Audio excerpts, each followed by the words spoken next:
Halo teman-teman, berjumpa lagi dengan Kak Sa. Teman-teman, sekarang udah semakin mendekati hari akhir pendaftaran seleksi CPNS dan P3K tahun 2023.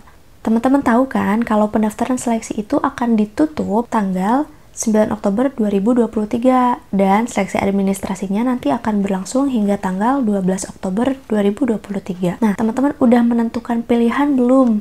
Sudah mendaftar atau belum? Karena kemarin Kak Sar dapat banyak pertanyaan tentang apa sih bedanya P3K umum dan P3K khusus, dan juga apakah bisa bekerja jika tanpa pengalaman di instansi pemerintah. Coba kita simak ya. Buat teman-teman yang belum subscribe, boleh subscribe dulu dan nyalakan notifikasinya. Selamat menonton. Pendaftaran seleksi pegawai pemerintah dengan perjanjian kerja atau P3K 2023 telah dimulai dengan dua kategori utama nih, yaitu P3K umum dan P3K khusus. Lalu apa ya bedanya P3K umum dan P3K khusus? P3K umum sebenarnya ditujukan untuk pelamar baru yang belum menjadi ASN, sementara P3 khusus ditujukan untuk ex tenaga honorer kategori 2 atau disingkat THK 2 dan non-ASN. Kebutuhan P3K tahun 2023 ini nih lebih didominasi oleh P3K khusus ya teman-teman, dengan jumlah yang mencapai 80%. Jadi apa sih sebenarnya bedanya P3K umum dan khusus? Untuk memahami lebih dalam, yuk kita simak penjelasan berikut ini. Ya, berdasarkan keputusan Menteri Pan RB nomor 648 tahun 2023, ini dia ketentuan umum pendaftaran P3K 2023. Pelamar itu hanya bisa melamar satu formasi P3K pada satu instansi dan satu jabatan. Jadi jangan pernah mengisi lebih dari satu formasi, lebih dari satu instansi, dan lebih dari satu jabatan. Ketentuan yang kedua yaitu apabila pelamar diketahui melamar lebih dari satu instansi dan atau satu jenis jabatan atau menggunakan dua NIK yang berbeda, maka pelamar akan dinyatakan gugur dan dapat dikenakan sanksi sesuai dengan ketentuan peraturan perundang-undangan. Jadi teman-teman ya, jangan pernah menggunakan dua NIK, jangan, karena teman-teman bisa kena sanksi. Tidak hanya gugur secara seleksi administrasi, tapi lebih parahnya lagi teman-teman bisa dikenakan sanksi karena menggunakan dua NIK berbeda untuk mendaftar CPNS. Jadi harus dipastikan NIK dan data diri yang digunakan adalah benar data diri pribadi. Jangan menggunakan punya orang tua atau saudara atau siapapun. Jangan pernah ya, karena berbahaya banget ya teman-teman. Oke, next. Nah, P3K ini kan ada P3K teknis dan kesehatan dan P3K guru. Nah, keduanya ini berbedanya apa nih teman-teman? Berbedanya di usia. Kita lihat ya. Untuk P3K teknis dan kesehatan, usia paling rendah itu adalah 20 tahun. Jadi misalnya lulus SMA usia 17, kemudian sudah sempat bekerja, misal bekerja 3 tahun, maka umur 20 sudah bisa mendaftar. Pastikan bahwa teman-teman sudah berusia 20 tahun ketika mendaftar ya. Jangan sampai teman-teman baru berusia 20 tahun ketika tahun depan ya, gitu ya. Dan usia paling tinggi 57 tahun. Jadi ini sudah mentok usia 57 tahun untuk P3K teknis dan P3K kesehatan. Kalau teman-teman sudah berusia 57 tahun, baru berulang tahun di bulan Januari kemarin dan ingin mendaftar di bulan Oktober ini, sebaiknya jangan ya teman-teman, karena teman-teman akan tidak lolos secara seleksi administrasi. Sedangkan untuk P3K guru, usia paling rendahnya sama 20 tahun dan usia paling tingginya 59 tahun. Dipastikan jangan sampai melebihi usia paling tinggi dan jangan sampai kurang dari usia yang paling rendah. Jangan kurang dari usia 20 tahun dan jangan melebihi usia 59 tahun untuk P3K guru. Selanjutnya, jenis kebutuhan P3K teknis dan P3K kesehatan tahun 2023. Yang dimaksud P3K khusus adalah dua ini ya. Kita lihat yang pertama yaitu XTHK 2 yang terdaftar pada database BKN, pendataan non-ASN pada tahun 2022, dan melamar pada instansi pemerintah tempat bekerja saat mendaftar. Melamar di instansi pemerintah tempat ia bekerja ketika ia mendaftar. Jadi tahun 2023 dia sedang bekerja di instansi A, dan itu sudah berjalan beberapa tahun sebelumnya, maka dia bisa mengikuti yang khusus ini. Jadi dia bekerja di instansi A dari tahun sebelumnya dan dia akan mendaftar lagi di instansi A, di instansi yang sama. Yang kedua ada tenaga non-ASN, yaitu pegawai yang melamar pada instansi pemerintah tempat ia bekerja saat mendaftar dan memiliki pengalaman kerja paling sedikit 2 tahun. Paling sedikit 2 tahun ya teman-teman, tidak boleh kurang. 2 tahun secara terus-menerus. Nah, di sini ada kata terus-menerus, jadi continue. Terus-menerus, misal dari 2018 sampai 2020. Ini dia tidak terputus, maka bisa mendaftar P3K kebutuhan khusus karena dia 2 tahun berturut-turut. Tapi jika misalnya sebelumnya pernah bekerja di instansi pemerintah tahun 2017, kemudian tahun 2018 sudah tidak bekerja, kemudian masuk lagi tahun 2020 sampai 2021, kemudian tidak lagi. Nah, itu tidak bisa ya teman-teman, meskipun di sini dia 2017 sampai 2018. Ini kan ada 1 tahun. Kemudian 2020 hingga 2021 ada 1 tahun, di total menjadi 2 tahun, tapi tidak berturut-turut. Ini ada gap di sini. Ada gap di sini. Jadi tidak bisa. Jadi harus 2 tahun secara terus-menerus pada instansi pemerintah yang akan dilamar. Jadi sudah bekerja di situ dan akan mendaftar di situ lagi. Contohnya ini.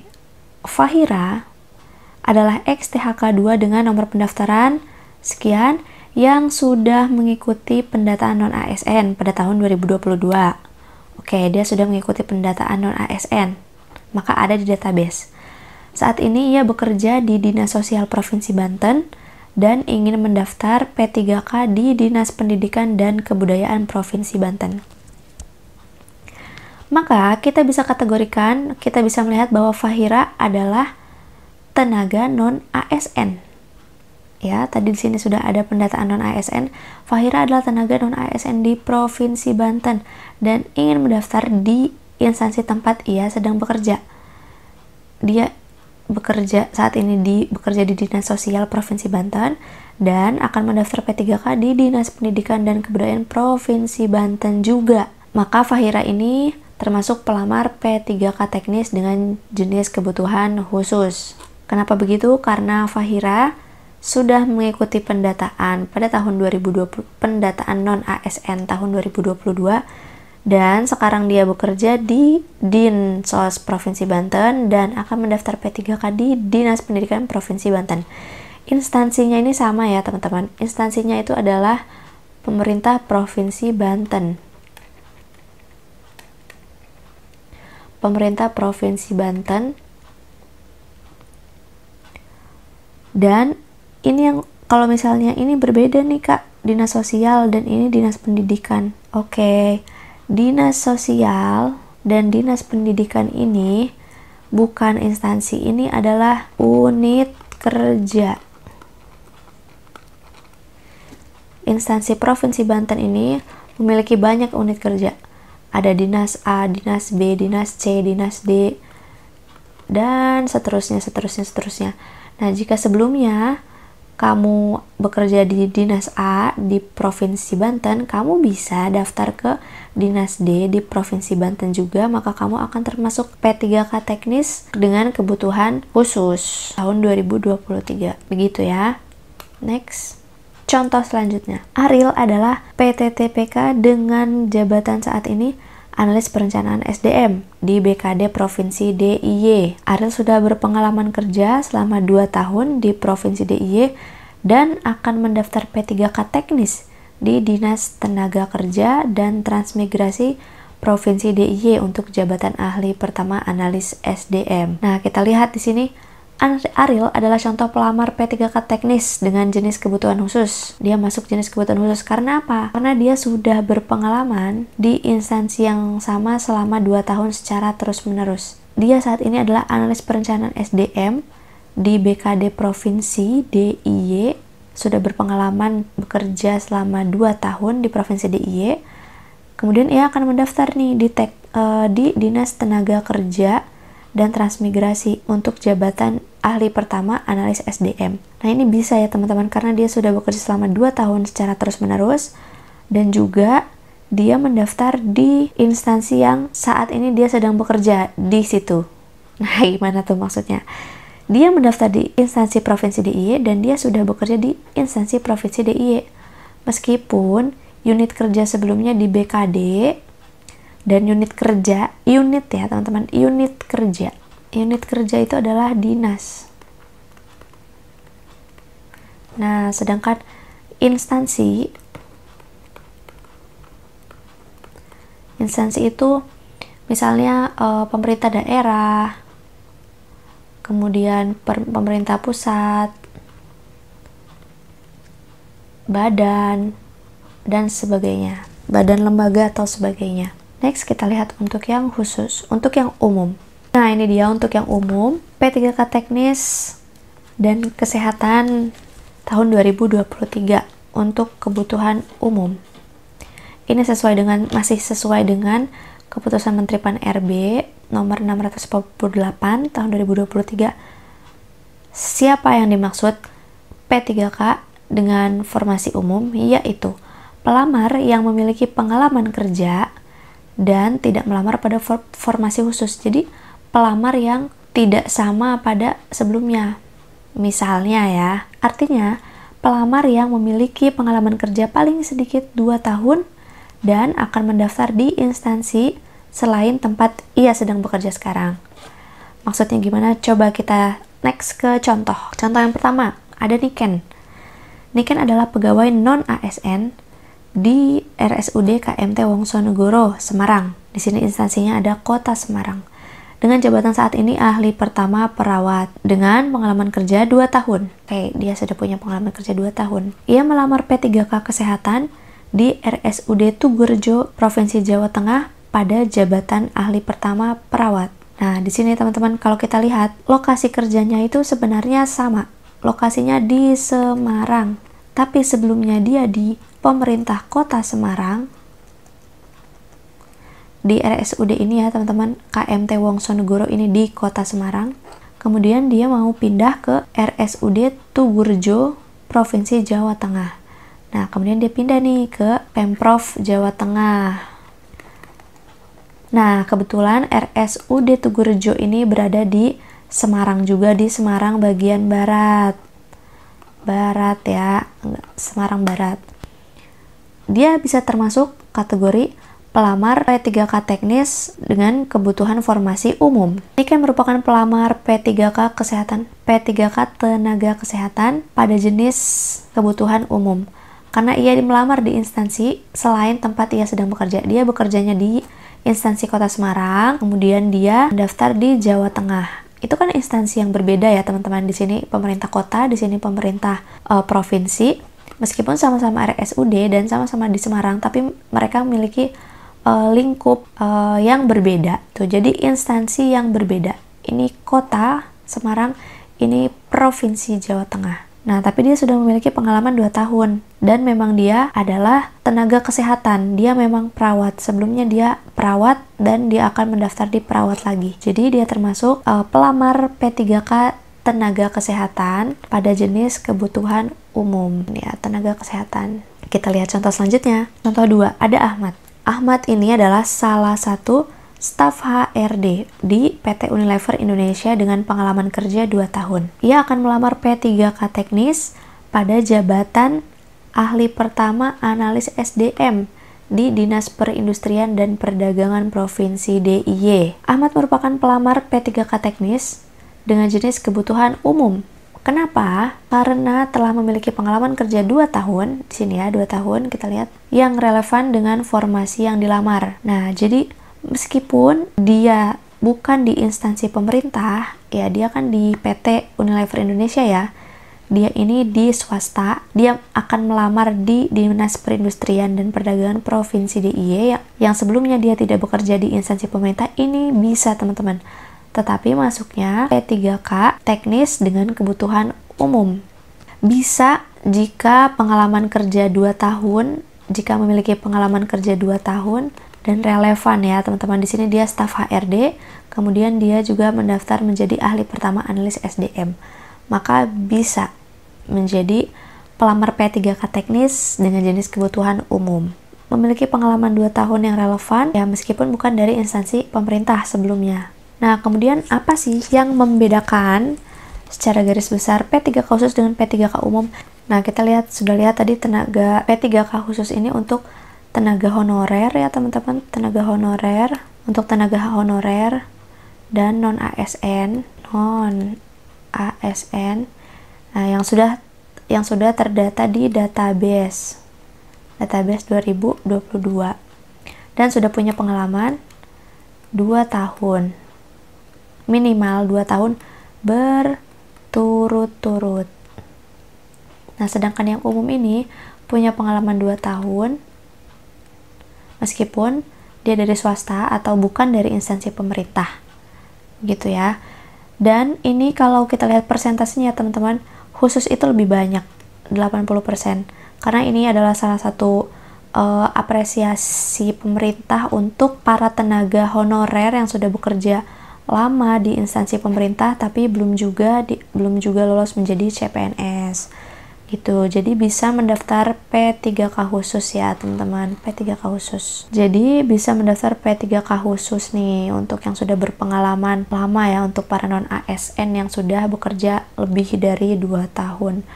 Sementara untuk P3K umum, ini umum ya, namanya umum ya. Jadi untuk para pekerja atau pelamar yang sebelumnya tidak berasal dari instansi pemerintah. Jadi meskipun ada juga pelamar yang sebelumnya sudah bekerja di instansi pemerintah, kemudian dia ingin pindah instansi, misal sebelumnya dia bekerja di Dinas Kebudayaan Kota Yogyakarta, berarti instansinya Kota Yogyakarta, kemudian dia ingin melamar P3K umum misalnya di Kota Semarang. Nah, ini kan berbeda instansi ya teman-teman, tapi dia bisa karena misalnya sudah punya pengalaman 2 tahun di Kota Jogja, kemudian dia mendaftar di Semarang. Ini bisa, tetapi memang lebih sedikit, sekitar 20% ya dari total formasi P3K tahun 2023. Sedangkan secara penilaiannya teman-teman, untuk yang khusus ini juga persaingannya ketat ya. Jadi jangan dikira 80% ini persaingannya tidak ketat.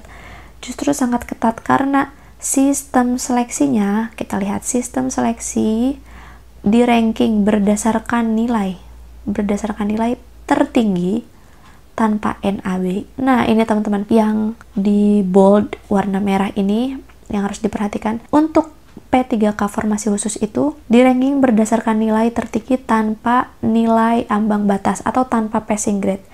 Jadi benar-benar yang paling tinggi, yang nomor 1, nomor 2, nomor 3 dan seterusnya, benar-benar yang diambil yang tertinggi tanpa melihat ambang batas, tanpa melihat passing grade. Jadi harus benar-benar menguasai soalnya begitu ya teman-teman, karena persaingannya ketat nih.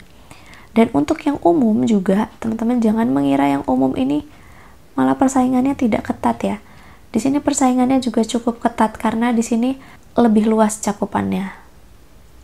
Dan ini hanya 20%, jadi lebih ketat ya. Nah, tetapi ini sama seperti seleksi CPNS tahun-tahun sebelumnya, itu dengan ranking dan harus memenuhi nilai ambang batas. Ada passing grade-nya atau ambang batas ya, nilai ambang batas. Jadi harus memenuhi passing grade dan kemudian nanti akan dilihat yang tertinggi. Misal passing grade-nya 60, nah maka yang di bawah 60 tidak akan masuk. Nah, maka yang masuk adalah yang di atas 60 tapi dilihat lagi berdasarkan rankingnya. Semangat buat teman-teman, semoga bisa lancar mengikuti seleksi P3K tahun ini, semoga lolos menjadi PASN menjadi ASN di tahun depan ya teman-teman. Sekian video dari Kak Sar. Jika ada kekurangan dan kesalahan mohon dimaafkan ya teman-teman. Next kita akan belajar lagi, diskusi lagi. Sampai jumpa di video selanjutnya. Terima kasih.